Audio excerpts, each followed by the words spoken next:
Tonight, a man who was hurt in a shooting that also killed another man is having a hard time getting answers from Norfolk police. He says detectives have in their possession things he needs, like his car and medicine. This all stems from last week's double shooting investigation that left an 84-year-old man dead. Nick Broadway is in the Wavy control room with this follow-up. Nick.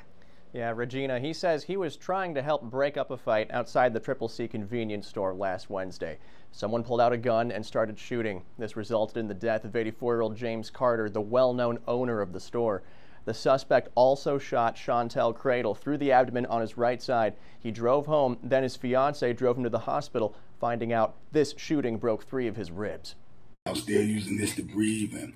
Since Cradle went to the hospital, police started holding his car and everything inside the car as evidence. He says this includes his phone and money. When we spoke to Cradle last Friday, he said, "I was the first person to tell him 3 people were arrested for the shooting. 1 is facing a second-degree murder charge." Still, police did not return Cradle's belongings. Speaking to us today in a video call, he says he's not mad at the police, he just wants clarity on why this is happening. Cradle is on parole after a run-in with the law back in the 90s, now working on a new chapter in life inspired by James Carter to uplift his community. Carter was shot and killed in the same shooting. And that's why I'm not angry at the police. I'm not angry at anybody.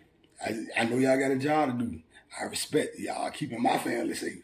If it's any consideration, if it's any way y'all can work with me, man, just so I can get comfortable, man. Cradle says he and his fiancee need the car, phone, and money for medical appointments, getting more gauze for his gunshot wound, and for other medicine. And I have an open wound. I got an open wound that all I got is gauze on it. You know what I'm saying? It's scraped through. I'm bleeding from 2 sides with 3 broken ribs. Over the Christmas holiday weekend, his fiancee sent direct text messages to the investigator asking for their stuff, with no reply.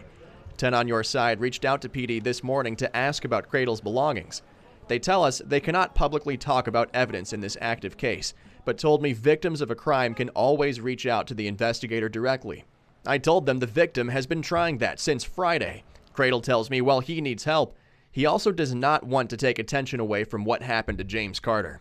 Let that family grieve.